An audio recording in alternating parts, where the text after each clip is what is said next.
সংখ্যাৰ ধাৰণা গণনা কেনেকৈ লিখিব পাৰি তাৰ সহজ উপায়।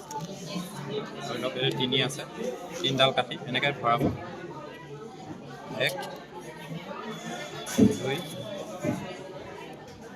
3 সূক্ষ্ম পেশীৰ কাৰণে ভাল। তাৰপিছতে এইটো 3 বুলি গম পালে 3টো কেনেকৈ লিখে তেওঁলোকে লিখিব লাগিব। হৈ গ'ল। তাৰপিছতে এইটো মোহাৰিব পাৰি। মোহাৰি দিলে আকৌ ৰিপিট কৰিব পাৰিব। এইটো হ'ল গণনা আৰু সংখ্যাৰ ধাৰণা। এইটো তেনেকৈ আহিব। এইটো ইয়াৰ বাদ চোৱা গৈছে ৰং লগাই, জুইচলা কাঠি নহয়। তাৰপিছতে নেক্সট আহিলে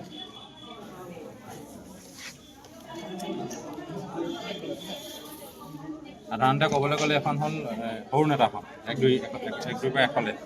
তাৰে প্ৰথম ফেজটোত আছে, প্ৰথম পৰ্যায়ত হ'ব আগৰ সংখ্যা আৰু পিছৰ সংখ্যা। এইটো মাজৰ সংখ্যাটো 55 হ'ল, আগৰ সংখ্যাটো 54, পিছৰ সংখ্যাটো হ'ল 56। ইয়াৰ নেক্সট আৰু এটা ষ্টেপ আগলৈ গুচি গ'লে আহিব এইখন। ইয়াত এইটো সমান চাইজৰ এখন। ইয়াত হৈ গ'ল। ইয়াত যুগ্ম সংখ্যা, তাকে বুজিবলৈ দুটা মানে জুৰীয়া ধৰা দিয়া গৈছে আৰু যুগ্ম সংখ্যা। এইখনকে যদি একো উল্টাই দিয়া যায় ল'ৰা ছোৱালীবিলাকে অযুগ্ম সংখ্যা বুলি নিজে নিজে ওলাই যাব।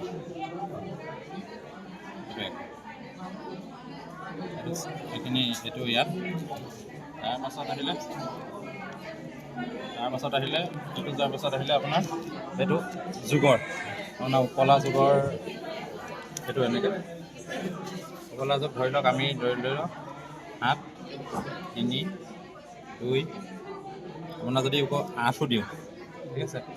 এতিয়া ইয়াতে আপুনি 7 3 আমি 10 যেনিবা নাজানিলোঁ তাৰ কাৰণে আমি সহায় ল'ব পাৰোঁ। চবৰে নেওতা মুখস্থ নাথাকিব পাৰে। প্ৰথমটো আছে 7 3 আছে আপোনাৰ যাব 7 আৰু ইফালে হ'ল 3, 7 3 আপোনাৰ আহিলে 10 হৈ গ'ল। 10 হ'ল। সেইটো আমি ইয়ালৈ লৈ গ'লোঁ। 1 2 3 3 8 11। এইটো চাহ পৰিলে 11 আৰু আপুনি এইটো চফা কৰি দিব পাৰিব। এইটো ডাষ্টাৰ হ'ল পুৰণা শ্বু পালিচ।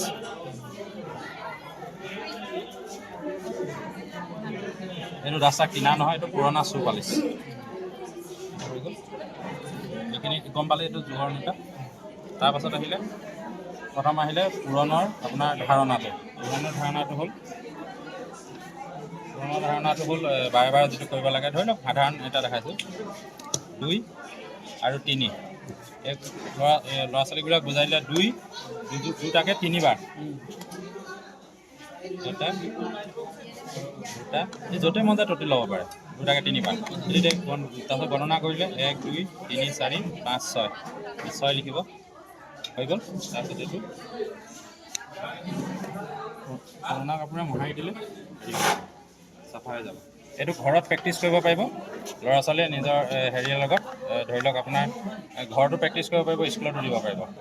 এইটো আহি যাব। তাৰপাছত এইটো হোৱাৰ পাছত আহিলে আপোনাৰ এইটো চকৰি, পুৰণৰ চকৰি এনেকৈ আহিলে।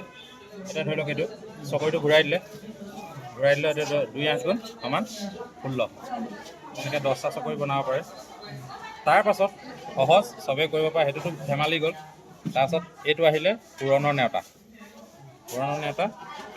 আপোনাৰ ধৰি লওক লাগে 6 আৰু 8 পূৰণ কৰিলে কিমান হয়।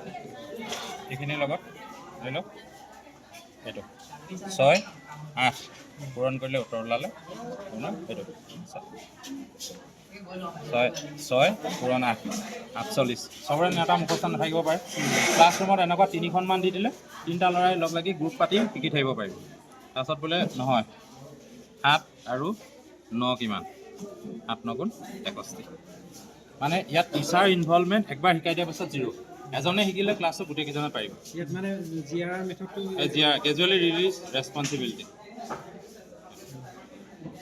আৰু ইয়াৰো ষ্টেপ আছে। আপোনাৰ হাতে 14 কৰিলে সেইটোকো বুজাব পাৰিব তাৰপিছতে বোলে আকৌ 14 লগত 7 যোগ কৰিলে 21 7 কেইবাৰ যোগ আছে সিহঁতি উলিয়াই ল'ব পাৰিব আমাৰ